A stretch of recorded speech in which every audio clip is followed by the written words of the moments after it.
Hello, everyone, and welcome to the Western Spirit. Today, we have a very special guest, former Army Captain Jesse Petrilla. Jesse, did I say your last name right? Yep. Petrilla. He has traveled worldwide in fact-finding missions, researching the mindset of jihadists and the policies that enable them. And Jesse has been in Jordan, Kosovo, Bosnia, Afghanistan, Israel, where we are. It says here that you were in Judea and Samaria and the West Bank talking with people, jihadists and people, I guess, fighting the jihadists. We'll ask you about that soon. And you use the Egypt, correct name of it too, Judea and Samaria. yes. Well, I used to live there. So, and Egypt, England, France, and the Netherlands. So I guess that you're researching European jihadist people who are festering in Europe, which we're hearing a lot about that lately in Germany, a few attacks just in the last few weeks. And so another thing that is interesting to say about Jesse is that he was advisor to the U.S. Department of State and a liaison officer in the army of the Afghan secret police, and you facilitated the interrogation of over 400 captured Taliban and Al-Qaeda members.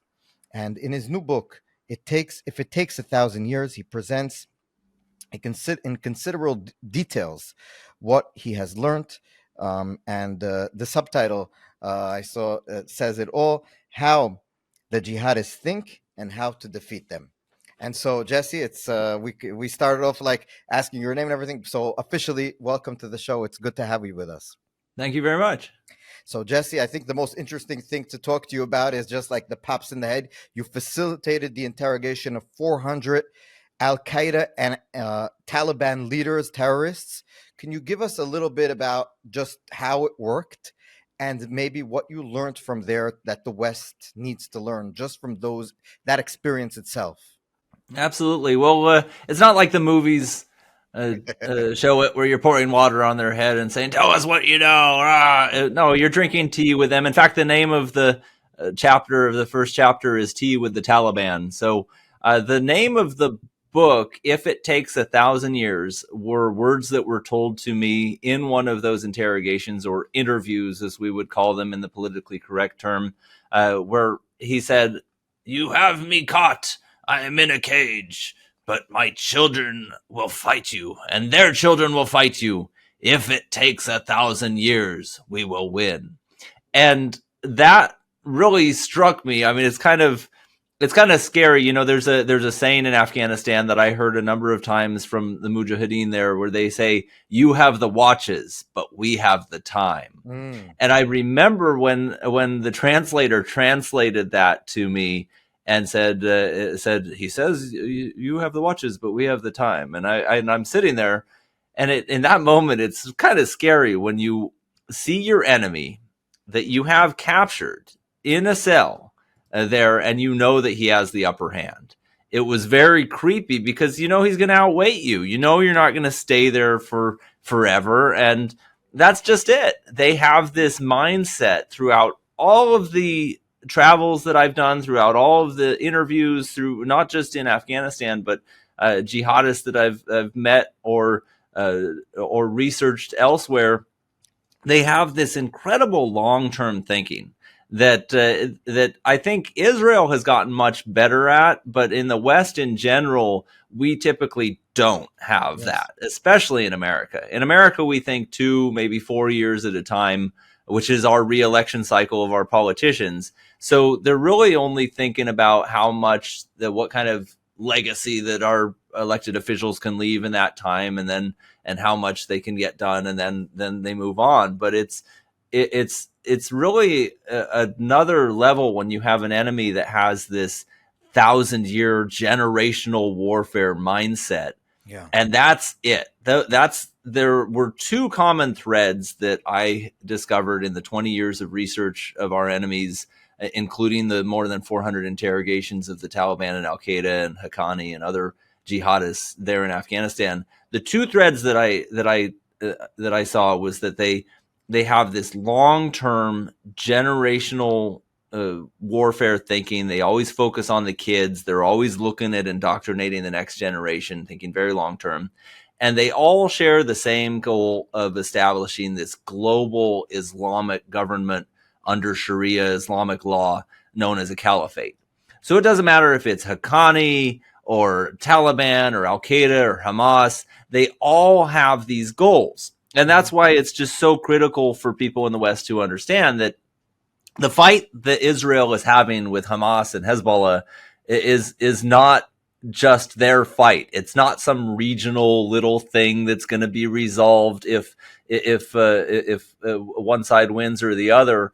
It's these guys will fight for 1,000 years, and if God forbid Israel were to ever fall, they aren't going to stop there. And that's what I'm trying to convey in this book to Western leaders in particular, is that the whole world is in their sights.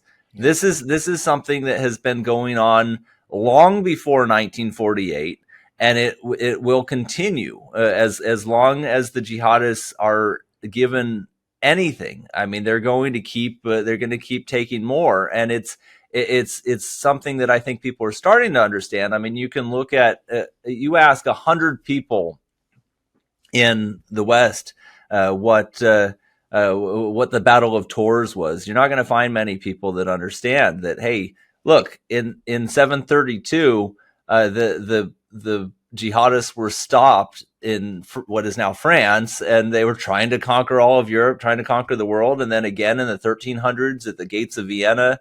I mean, these are things that happened long before Israel, and it had nothing to do with what some of the made up propaganda that's being pushed to in the narrative of the war in Gaza that we're seeing today. So it goes far deeper.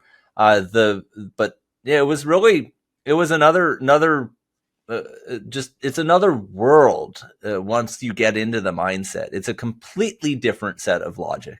Yes. And Jesse, on that note, one of the things that I spoke to just before we started recording here, and you mentioned that you did speak about this in the book, so I'm going to ask you about it, is the fact that after October 7th, we saw in the West people that are progressive, very open, pro, LGBTQ. You had Queers for Palestine. I thought it was a joke. Chickens for KFC, Yeah, I called exactly. I was in the beginning sure that it was a joke. Literally, I was like, Queers for that's a funny joke, but like for internet memes and stuff. But it was a real thing, and you had like my aunt lives near NYU. You just walked by and you see people with like dressed with earrings all over the places and tattoos and all this kind of stuff, and they're marching with Islamists at the campus. And one of the things that I think is really emblematic is the fact that we seem in the West to not be able to say that some cultures are just not as moral and as good as others. So when you go to places in the Middle East, there are backwards cultures. To say that is almost like you're a racist, you're a bad person if you say the obvious truth. And then we can't say that we are better.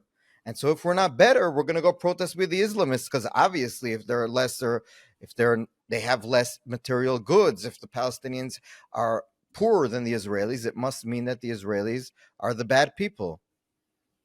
Well, I think when people read this book, they'll understand the cultural differences, yes, and that it's not just differences. The way that I put things in this book, I just say what they say. I say what they think. I don't put words in their mouth. I don't say my conjecture too much. It's really just, this is what they say. And this is what I learned. And I'll give a few examples that I talk about in the book, just about the differences in culture.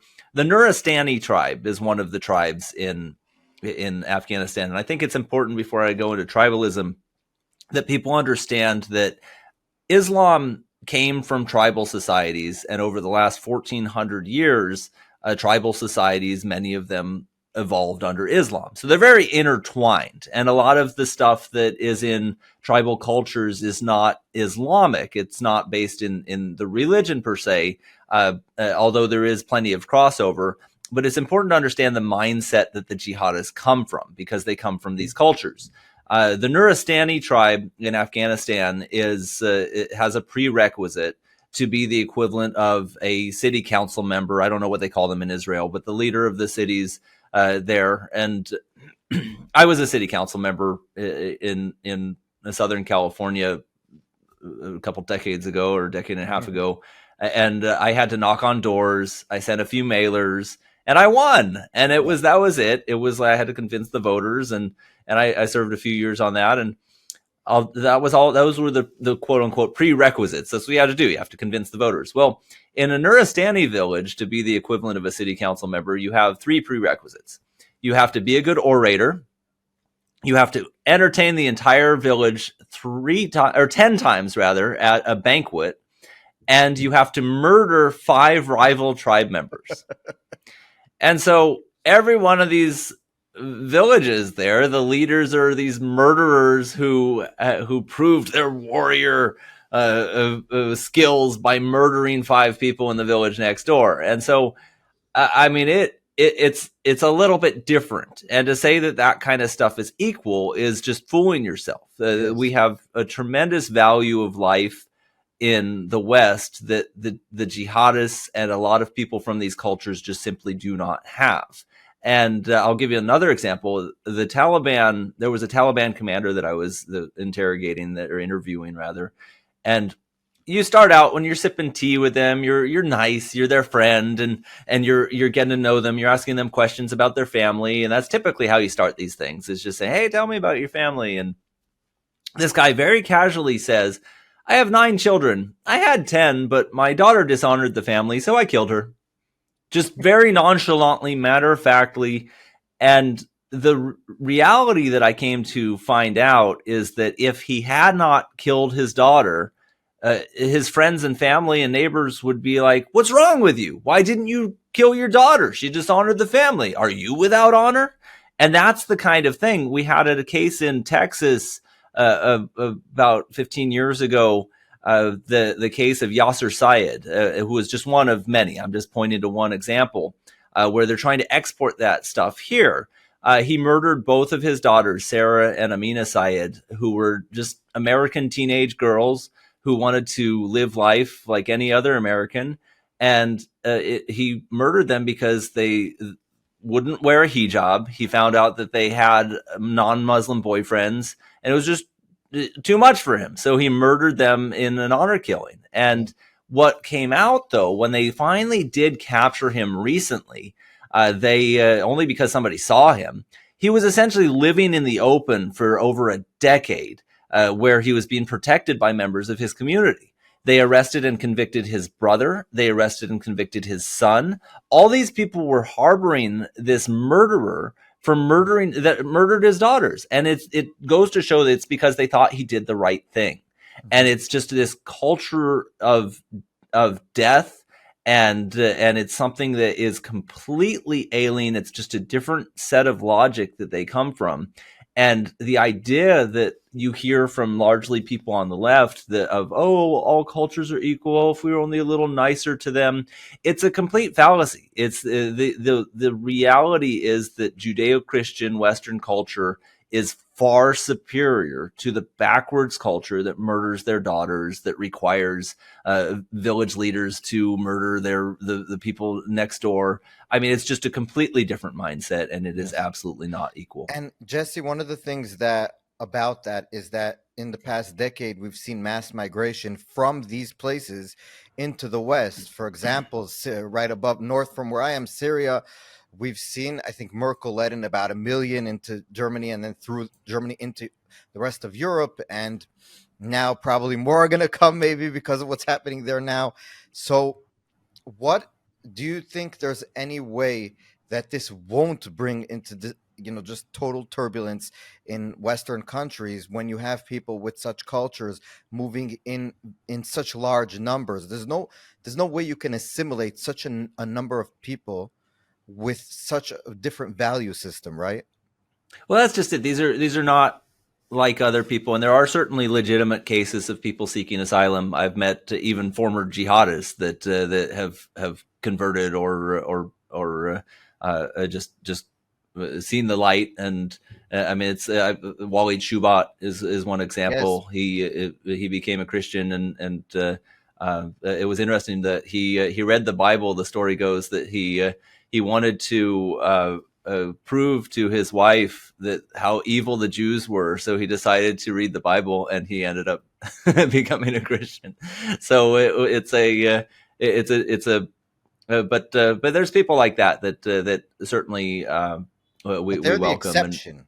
they're the exception, though. That's exactly it. And what we see in Europe primarily is that, and I talk about this in one of the chapters in the book where I interviewed Geert Wilders, who's Yes. one of the members of parliament in the Netherlands, members of his party as well, and learned about what enabled the jihadists to grow in such large numbers there from the Islamic community that came to resettle there.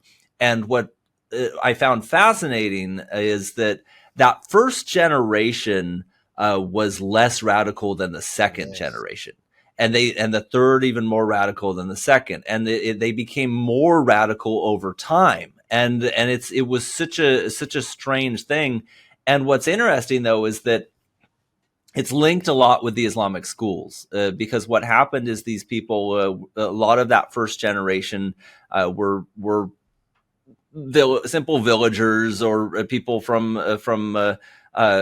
illiterate backgrounds. The literacy rate was tremendously low at the time in a lot of the countries that they were coming from.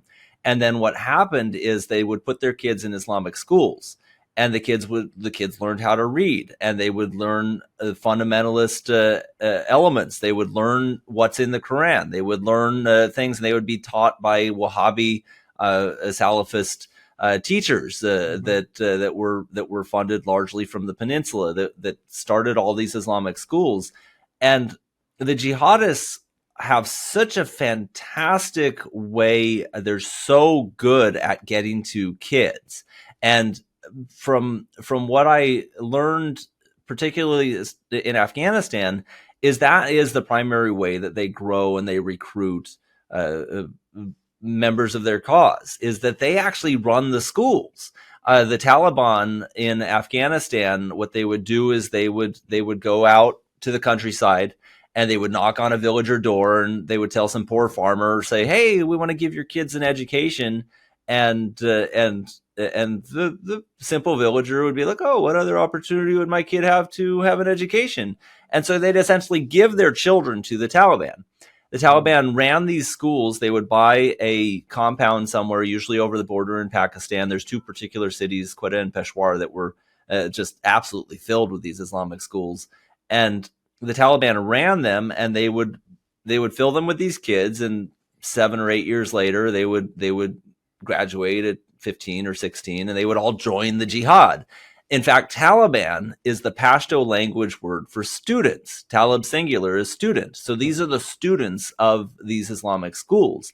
And it's not just the Taliban, but jihadists all throughout the world do this. And it's interesting because what they'll do is they'll take the funding will largely come from legitimate causes or legitimate sources. They'll find your average Arab in the peninsula that might be anything as up to very wealthy sheiks who donate, just like Christians have something called tithing. They have to donate 10%. Yes. Jews certainly have charity as well, and Muslims have something called zakat. It's all in all three religions. They have a requirement for the charity, and it should go to religious causes. And so zakat is supposed to go for promoting Islam. So what they do is the jihadists set up charities all throughout the world saying, donate your zakat for Islamic causes. And these people donate thinking that it's going to an Islamic cause, which it is. And what they do is they then take that money, they funnel it to these Islamic schools that are run by the jihadists, and then they use it to indoctrinate the kids. Now, none of this funding is going directly to terrorism, so it's very hard to crack down on. It's going for Islamic education, but it's a very fundamentalist, focused indoctrination. And so you have these factories that are churning out jihadists, and that's why when you look at these newsreels from Afghanistan when the Taliban rolled into Kabul and toppled the government. You see these very young kids hanging off the side of Humvees that most of them weren't even born, or they were toddlers when 9/11 happened. So it really all revolves around the school. All revolves around the schools, and I think that's one thing that has really insulated us a lot, largely in America, is that our even though they exist, we don't have as balkanized a culture as in Europe. When somebody's born in America, and we have what's called the 14th Amendment, which you're a birthright citizen. You're an American if you're born here. It doesn't matter what religion, it doesn't matter what ethnicity, and nobody cares. That's the thing, is I don't know what tribe my neighbors are. It's like nobody really cares. Most of us just are mutts, and so we mix, we assimilate. We really are the melting pot, and people, everyone has the right to practice their religion so long as you don't mess with other people. And so that's really been the core of our culture. And so what happens is the kids turn into the kids of Muslim extremists usually turn into like those daughters I mentioned of Sarah and Amina Syed who were murdered. They want to be American, and kids, especially in the public school, we don't, they very much want to fit in, and if they're wearing some burqa, their friends are not going to want to hang out at the mall with them. And so it's really, they want to fit in. They become Americans like anybody else, and it's just it's a different mindset. In Europe, though, you have people, they don't have birthright citizenship, and so you have third, fourth, fifth generation Senegalese or Moroccans that are still holding a Moroccan passport, and they're not looked at as French. If you're in the Netherlands and you're not ethnically Dutch, they'll look at you as different. And so what they do is they form these ethnocentric areas, these neighborhoods that are just very, very balkanized.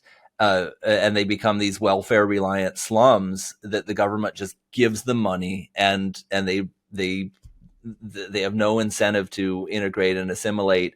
And so that's why it's unfortunate here in America. You see a lot of people pushing this identity politics that is just so dangerous for a society like our own, to just say no. This is, look at the poor person that we're going to champion, and look at this person and how oppressed he is. And I mean, it's just, it's like we have this culture of, hey, no, you pull yourself up by the bootstraps. You don't worry about what your alleged hardships your ancestors went through. And I think that forced assimilation is really key to protecting the West. And also immigration policies have to be addressed. That this is something that as you mentioned, that, yeah, how can we assimilate when we have such large volumes of these people coming in? Because of course they're going to form their neighborhoods. Also. Right. And we've unfortunately felt that the last 4 years we've had very open borders that we're going to be reeling from for many decades. One thing about the U.S. is that during the election, both candidates went to Dearborn, Michigan. And the Wall Street Journal did say that Dearborn, I think, they called it the jihad capital of the U.S. Or something like that, or the Muslim capital of the U.S. I don't remember exactly, but something very, they gave it a very interesting name.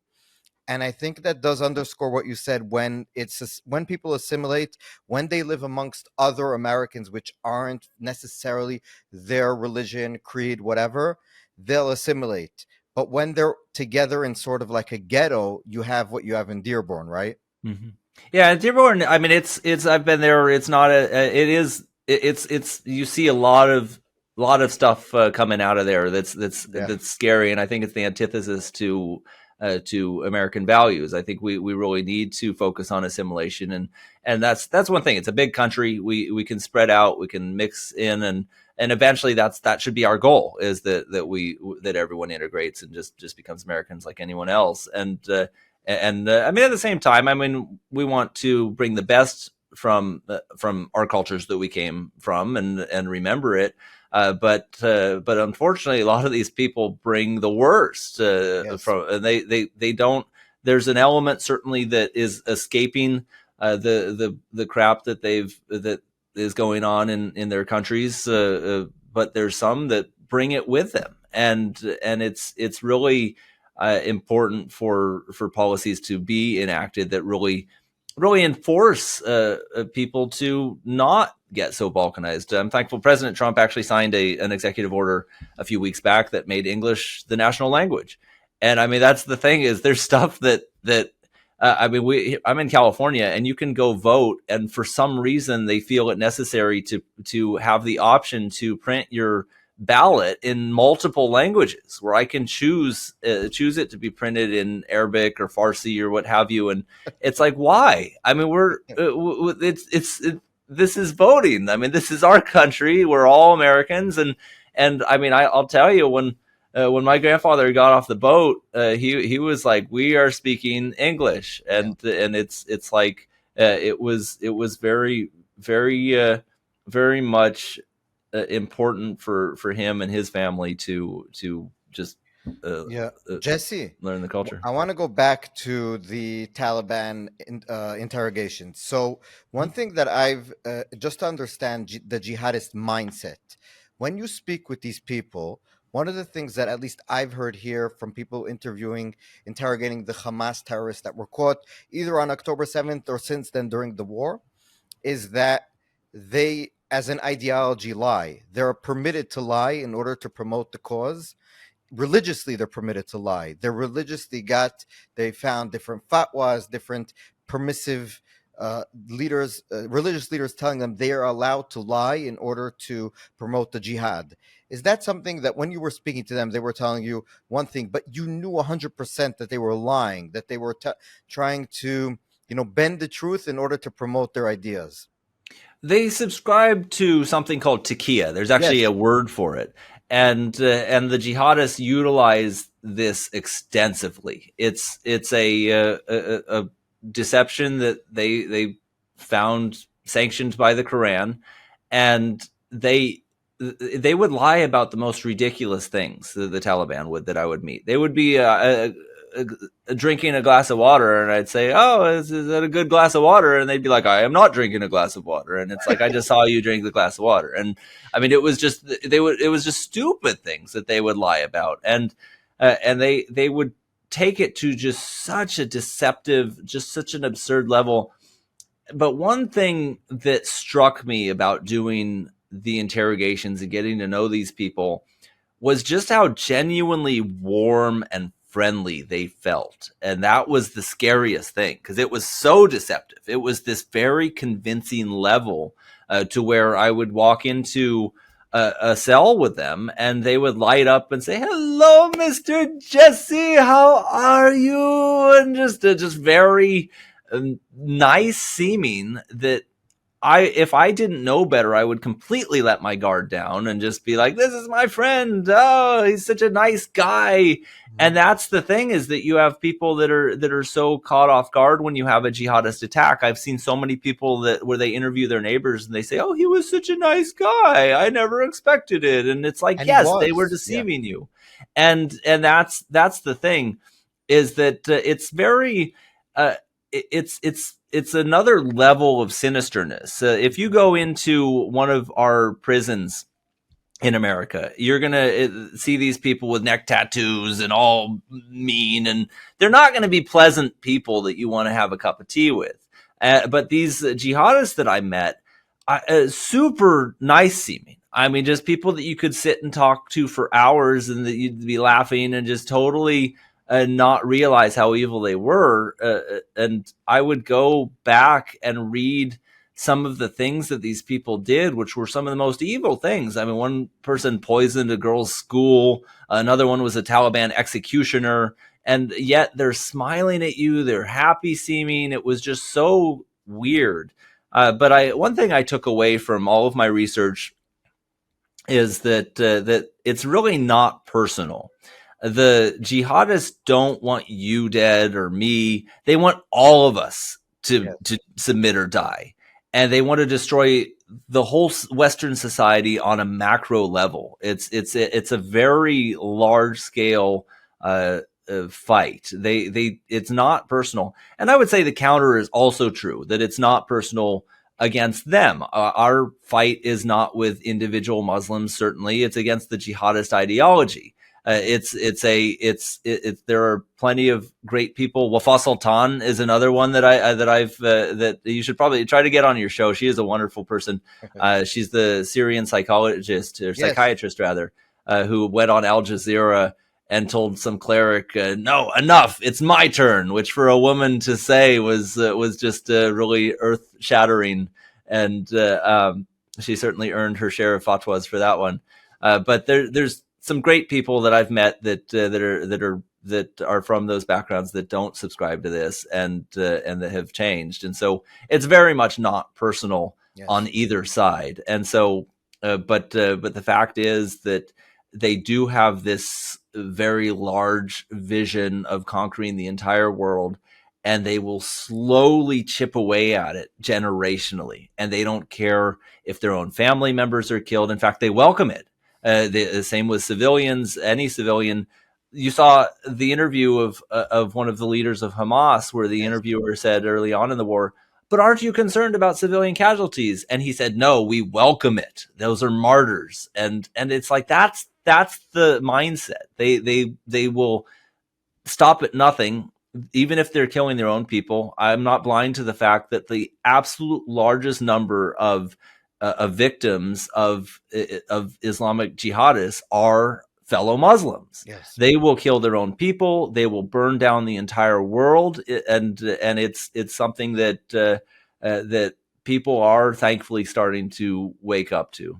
So I want to now go to what we're having to do here with Hamas and Gaza, and then through that maybe we can talk about the solutions that your book maybe brings up, how to defeat them. That is the subtitle. So, but before that, Israel on October 7th, we had the biggest massacre of Jews since the World War II, since the Holocaust, and one of the things that now we keep on hearing is that people in Hamas, we just heard, I forgot which leader said, if we would have known what would have happened, we wouldn't have done this, or stuff to that effect. Now they're suddenly saying it because they're negotiating. They want the West to like them. They finally got America to talk to them directly, even though America now says it's not going to happen. How are we, when you look at it through your prism of meeting these types of people, what do you think Hamas is leadership or Hamas people think about what happened on October 7th retrospectively, and Gaza being destroyed, and they say 40,000 people dying, let's say half are terrorists, still 20,000 people that aren't. Well, how would they look at what happened and the aftermath? Well, that's just the thing, is that they don't care if their own people die. They don't care if all of them die. They think that they're going to get rewards in heaven as martyrs.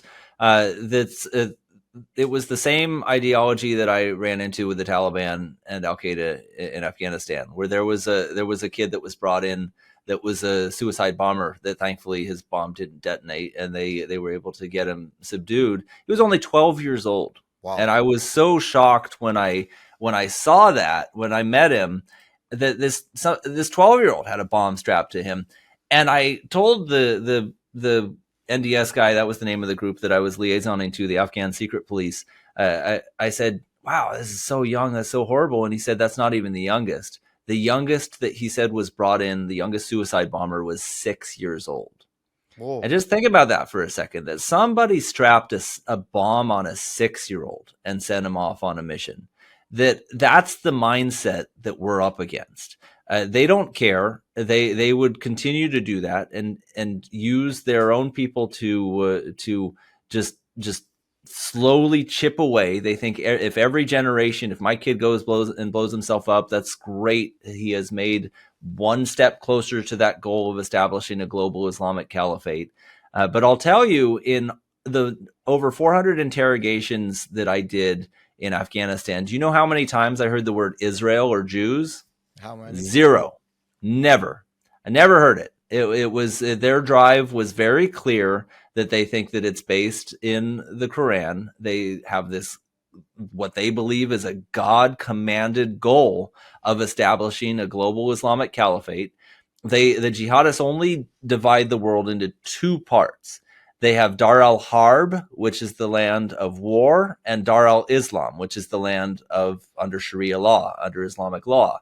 And that's it. It's one or the other. Mm-hmm. And so if you're not under Sharia law, you are fair game. That's the way that they look at it. And that's also why we see so much fighting in places like Yemen or Syria, because they had these secular governments, or governments that were too Western and they weren't fully under Sharia law. So what do they want to do? They want to replace it with Sharia law. And unfortunately, when we give people in those countries the right to vote, when we push for democratic reforms, that's what they vote for. Yes. So Hamas you can is see an example, Jesse. exactly. Hamas was voted in 2006. You give Gaza the right to vote. Well, what do? They vote for Hamas overwhelmingly. And the same thing in Egypt when they kicked out Mubarak. Who did they vote for? They voted for the Muslim Brotherhood. Yes. You can look at when Ataturk died, and they did democratic reforms. They now have an Islamist leader, Erdogan, in charge of the country, who is undoing everything that Ataturk built towards secularism, and he's pushing it more and more towards Sharia law. You have in Syria, when they toppled Assad, who do they have as their leader? It's one of the former heads of ISIS and Al Qaeda. I mean, time and time again. You can look at Tunisia, you can look at Algeria, you can look at all these different countries, and they have so many. There are so many examples that when you give Muslim majority countries the choice, they will choose Islamic Sharia law. And so that's it. I mean, that's what their goal is. That's what they're striving toward. And it's clear that Hamas is no different.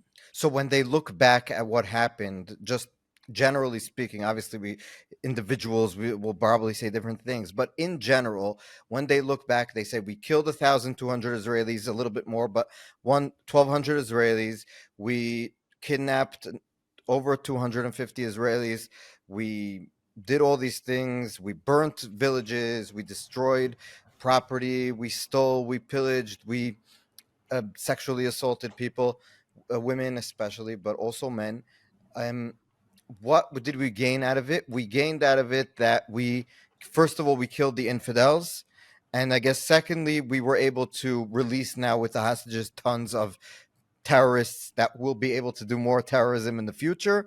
Right. And we are which is atrocious in my opinion. I mean, as an American, I don't understand what the Israeli government is thinking. It's not my country, but I think that the idea of releasing any terrorists in exchange for hostages is only encouraging people to kidnap more. Incentivizes it. Yeah, absolutely. And I mean, we saw it with was it Galil? What's his name? Gilad Shalit. Yes, yeah. And we saw it again and again and again.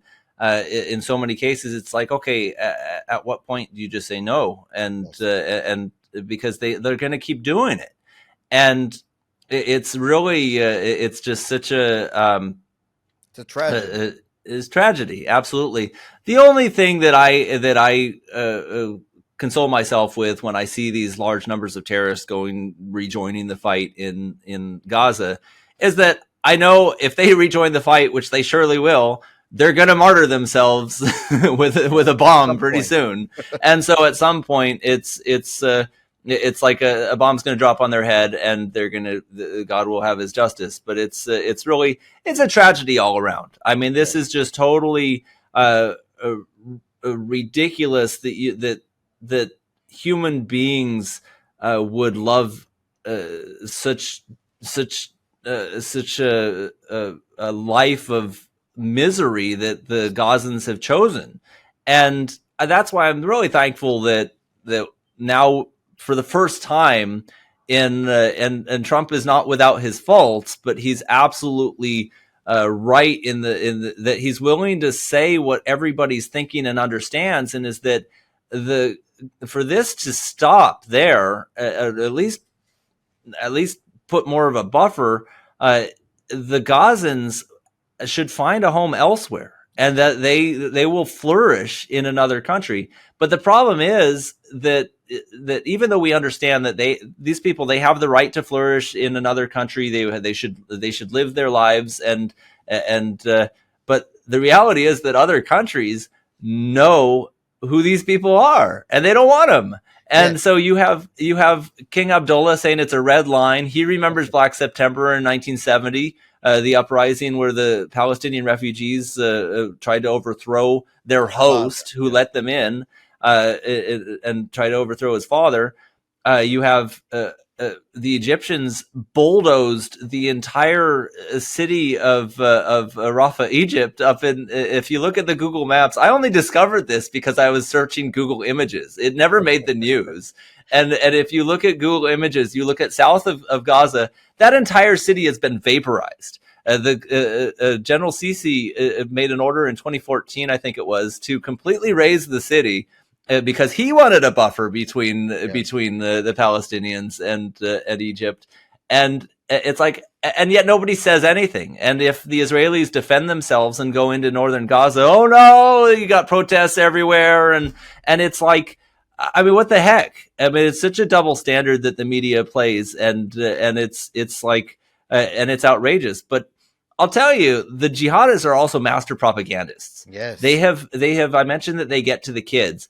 It is so easy to manipulate the minds of a young college student whose brains are mush. I mean, let's face it, kids' brains are mush until they reach about 25, and so so Iran will hire somebody to grab a bullhorn and go on to Columbia University or whatever on a college campus and say, free, free Palestine. And then they'll get 100 useful idiots marching behind them because everyone's looking for purpose. People want to know what their God-given purpose is. And if they don't have God, they're going to look for purpose elsewhere. And so they're going to find purpose in some cause. And this is some cause that most people don't know anything about in the West. They really don't understand it. I didn't understand it before 9/11 and before I started researching it. And so you have these kids that don't know anything about it, and then they start marching, and that's why you see the Queers for Palestine and all these ridiculous statements and groups, as if these pink-haired leftists are somehow going to get a pass if the jihadists ever won and created their Islamic caliphate. They'll be, oh, here's your free pass. Don't worry about it. You can go do whatever. And it's just such an absurdity, but it really is born in ignorance. It's something that these people completely don't understand. So Jesse, now I want to get to these solutions. So I want to just preface this with something that I heard and tell me what you think. I saw not too long ago a member of the, I guess, administration of the UAE, the United Arab Emirates. He was visiting some conference, I think it was in the UK or somewhere in Europe. And he said, you in Europe, you have way more radical people and terrorist danger than we do because we don't tolerate it. Whoever's in the Muslim Brotherhood, we just put them away. We don't tolerate, we understand the danger of these people. We're not willing to even entertain their freedoms in order to feel good with ourselves. And therefore, we don't even have the issue at all because they're never going to, even if they try picking up their head a little bit above water, I'm paraphrasing it, we right away put them down, so to speak. And then I thought about it. That is true. They're using the Western way of life, Western values, in order to promote jihad or to promote Islamist culture, etc., which at the end of the day will lead to jihad. So how can the West keep its moral compass, its values, its freedoms, and on the other hand, fight this very wicked ideology? Well, it's twofold. There are domestic policies and there are foreign policies. And so I think, the way that my book is structured, the first third is really what they think, how they think, what their mindset is, how they operate. And then the latter third is solutions on what we can do to protect our way of life. And unfortunately, it's not so much about solving the jihadist threat. That's for them to resolve. That's for the Islamic world to resolve. It's about protecting what we've got. And the reality is that the jihadists really won't gain ground if there's nobody there to give it to them. And unfortunately, we've had politicians all over the Western world who do think that, oh, these are, if we're only a little bit nicer to them, or, oh, if we only give them a little bit of this. But the jihadists don't look at things the way that we look at things in the West. They'll think if you give them a loaf of bread, they'll say, look at Allah used the infidel to give me a loaf of bread. I mean, it's just completely a different mindset. They aren't going to appreciate things that we give them. Doesn't mean that we treat them without respect, as far as we would treat any other human being, because I mean, we believe in the West that everybody is equal in the eyes of God. But the reality is, as we talked earlier, is all cultures are not equal. The people, yes; cultures, no. Yes. And so when we're dealing on the foreign policy front, we need to understand that, and that includes domestic stuff too, with immigration. So as far as protecting what we've got, it's really about instilling a sense of honor in our nation, honor in respecting life, and instilling the values that we hold dear into our children, and making sure that, like the jihadists focus on instilling the love of death in their children, we instill the love of life, and we teach our kids to stand up, to fight for our values. Because I'll tell you, the indication is that we are really losing that front. Yes. This is an ideological war, and the bullets, the ammunition in an ideological war is knowledge. And it's knowledge, especially from the kids. We have to teach them who our enemies are. So anybody who's listening to this is probably already aware, but I would ask the question is, are your children aware of who our enemies are?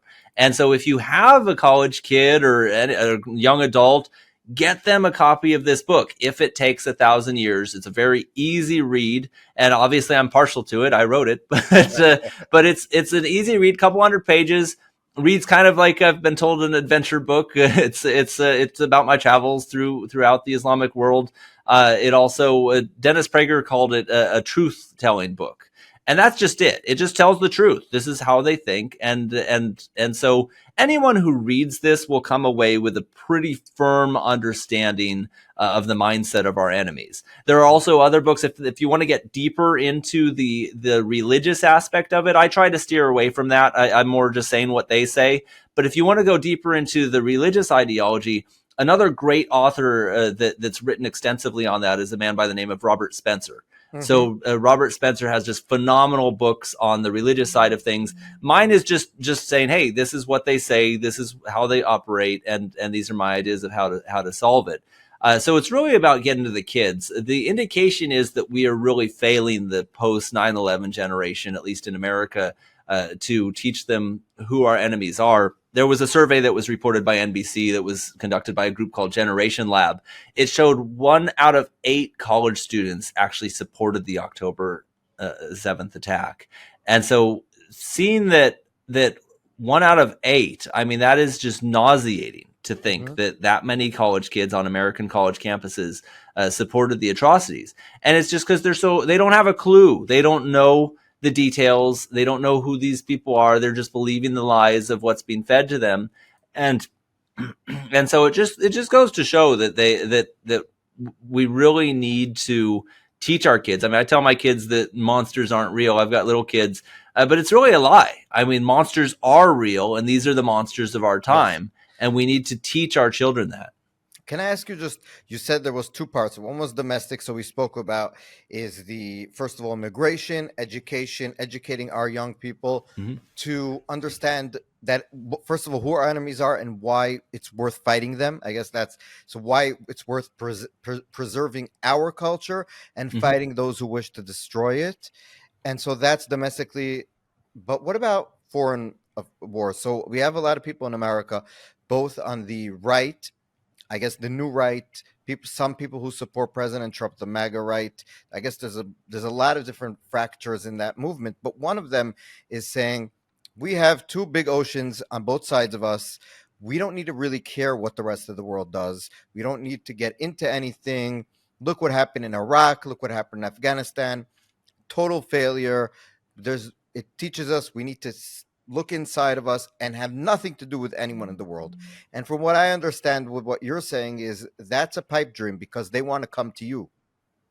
Well, it's a mix. I think it really we are no longer separated by vast oceans. Anybody can just fly here and be here in 10 hours. And so it's really a different world that we live in. Isolationist and protectionist policies when it comes to trade and what have you, or they would have worked 100 years ago, and they did work in the 1800s when you had two big oceans separating you. But it's a very different, very connected world now. They don't even need to be here physically. They could reach our kids on social media. They could reach them instantly online, and they are unquestionably our enemies throughout the world. It's not just the jihadists, but there are other nefarious groups out there who they're trying to get to our kids, and they're doing a very effective job at it. And so we can't be completely isolationist. At the same time, for us to have interventionist wars, we're doing so-called democracy building.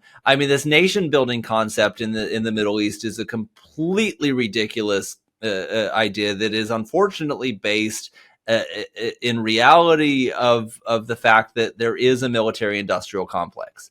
And it all comes down to that. I mean, that's why we were in Afghanistan for 2 decades. That's why we were in Iraq for so long, is that you had these defense contracts just churning through there, spending billions and billions of dollars on fake smoke and mirrors. I mean, it was like we were building cities that reminded me of the city in Blazing Saddles, where you have these just fake stuff. It was like there was I'll give you an example. I was a liaison officer to this court to help set up their court system, and they had built a courthouse. They being the defense contractors, the American defense contractors, and they subcontracted it to Afghan contractors. And so they take their slice of the pie, which was a tremendous amount, and they subcontract it to subpar construction garbage. The courthouse was a bunch of rebars sticking up out of the mud. It was not functional at all. It was just somebody did something to say that they were doing something, and it was fake. And ultimately, somebody came in and stole all the rebars to recycle them. But it was while I was there, I saw them loading it up. But then there was a housing complex that we made. It was the most ridiculous thing. You go in. I don't know if I should admit this because it's vandalism. I don't know, but I grabbed a chunk of the wall and I pulled on it to see how it was, because it looked like mud. And sure enough, I mean, a big chunk comes tumbling off, and it's like this is what we're doing, and it was uninhabitable. They went to go turn on the electricity. It didn't work. The smoke started coming out, and they cut the wires. It said it was copper. You cut it, and it was actually aluminum inside. They used counterfeit wires. It was all fraud. It was all fake. And so you amplify this. This complex was $14 million roughly that I saw. But you amplify that times 20 years of war and thousands and thousands of people going through there. There was a husband and wife team that was on our post. It was a joke. What do they do? Nobody could figure out what they do. They were defense contractors, and but we knew their salary. Each of them was making about $250,000 a year, tax free. So you had a husband and wife that was making $500,000 roughly, and they were either walking around or going for a stroll, watching a movie, or at the dining facility. That's where you could find these people. And it was just a joke. It was like all these people just padding their retirements, going through. And I don't blame the individuals, but it was such a machine that got us into these wars that was all based off this falsehood that you can teach these people Western Democratic Republican style governance. But I knew it was I guess the reality set in. romance of going to war and helping some poor Afghans establish their government was gone pretty quickly after I set foot on the ground. There was one of the interrogations that was quite ridiculous. This Taliban fighter is brought in. The interrogator walks out laughing, and he said the Taliban had stopped him in the middle of the interrogation and asked through the translator. He said, "What is that stick in your hand?" The guy was taking notes in the interrogation. The fighter, the jihadist, had never seen a pen before in his life, and so you see these people coming from these villages that are, I mean, they've never seen a pen before, and we expect them to know and understand democratic Republican style of governance. It's ludicrous. Yes. And so it really is unfortunately. So on the foreign policy front, there should be no more nation building in Islamic countries, and at the same time, we need to, as we talked earlier in the interview, understand that secular dictatorships are what works in those countries. That you can see Kemal Ataturk forced people into secularism. You can look even in Saudi Arabia. You have a very Western, I wouldn't call them, go as far as calling them secular, but they're definitely Western. You have Western leaders who are very strong, who are keeping a lid on a very, very boiling pot. All the Gulf states, also the Gulf, like UAE, Bahrain right. is trying. Yeah, and so you have these secular dictatorships, and I mean, you have people like Assad too that were very bad people. Don't get me wrong. I mean, they're very dangerous, evil dictators. But the problem is that when you replace them with something else, it almost always ends up being worse. yes. And so that's you see the most stable governments in the Middle East are secular dictatorships. You have people like King Abdullah, who I very much respect and see what he's done in that country, where he has obviously a very an element within his society that's very fundamentalist. And if he were to ever go away and they were to have open and free elections there, you would see the same chaos that you see in other regions historically, and so it's important for us to understand on a foreign policy front that we should not undermine secular leaders. We did it with Mubarak, and it was replaced with the Muslim Brotherhood very quickly. And thankfully, General Sisi came in and kicked them out. But the fact is that wasn't us. That was an internal movement, that you have enough people, because the Brotherhood is not necessarily the majority of the country, but those people, the jihadists, are so aggressive. When I was there in Egypt, that I have a chapter on Egypt in the book, where I talked to a priest who had organized a village, a Christian village, to come and vote, and so he chartered a bus to go pick up people from this village. And when the bus arrived at the polling station, Muslim Brotherhood members, who are very clearly recognizable, they have the bruise on their forehead from banging their head on the ground 5 times a day and or more. They even, some people, to accentuate the bruise, they actually heat a spoon in a fire and they put it on their forehead to make it even more pronounced. And so that's one of the ways that they could tell who the members are of the Brotherhood. They grow their beard and they have the bruise. And so you had all these bearded, bruised men come out with knives, and they met the bus and they turned it around. So that entire village didn't get to vote. Mm-hmm. And so you have these aggressive people that are able to heavily influence and intimidate people and take over elections. And that's what they're going to do, even if they aren't the majority. And so it's very important for us on a foreign policy level to understand that we should be supporting secular leaders, even if it's not our cup of tea and wouldn't be palatable in the West. It is for those countries and those people. When you have a tribal society where you have have tribes that have hated each other for tens of thousands of years, well before Islam. You have these tribes like in Afghanistan. You have the Pashto and the Pashtuns and different the Hazaras and people that are fighting each other. You have to have a secular dictatorship, and so it's unfortunate that we didn't understand that. I don't think we should have done any nation building at all in Afghanistan. We should have bombed the heck out of them, done special forces missions after 9/11, and captured who we need to capture. But as far as building, I mean, if we were to do anything, they should have brought in a king.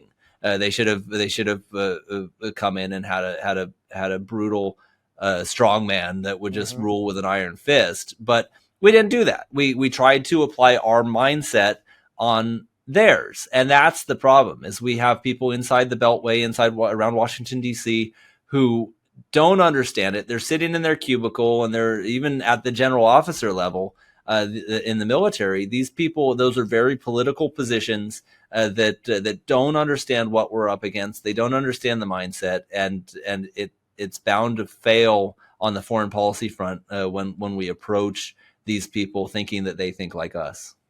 So, Jesse, I wanted to say that, first of all, I agree with you on the nation building thing. I think that it's just the other side of the coin of all the things we said about woke progressivism and the way they look at the world. So it's the same type of thing, just from a different standpoint, thinking that if we force it onto them, if we decide for them that they'll be democratic, then they will be. But they're not, and they won't be. And so we're trying to impose on them our values when they're not there, and maybe they will be there one day, but right now they're not there, and we see how it went. So that's number one. Number two, I want to say that it was a pleasure talking to you. I think that, like you said, I encourage everyone to read the book, but I also encourage people to read the stuff that you write outside of the book, and to I guess maybe we can be optimistic that if everyone reads your book, we will at least have a generation of people that knows what we are up against, and hopefully we'll be able to beat it. And so we here in Israel feel it firsthand, but the West in general is feeling it more and more. In Europe, we've had in Germany just in the past few weeks a number of attacks in Munich and other places. And the US, thank God, everything's been quiet lately, but you never know, and vigilance is important. So thank you so much for being with us. Thank you very much. And I'm optimistic. I really think the biggest game changer that we're seeing today is the connectivity. I mean, I'm able to talk to you in Israel right now Yes. from California, and you have the same is true in the Middle East. Is that you have people who can now, whereas before that Taliban fighter that didn't know what a pen was when I was there in 2012. Now he I knows. guarantee you he's got a smartphone in his hand Yeah. now. And so you have people who are never exposed to anything else, and they're now able to explore their own spiritual journey without the threat of being killed for being an apostate. And so I think it's going to be a big game changer on future generations. And so I'm optimistic. But again, it's for them to solve. It's not for us, but we've got to protect what we've got. So thank you so much for this opportunity. From your mouth to God's ears. Thank you so much, Jesse Petrilla. It was a pleasure. And guys, if you have any questions, comments you want me to pass on to Jesse, feel free. And the good ones, hopefully, we'll answer. So thank you guys so much for being with us. And thank you, Jesse. And we'll see you on our next episode.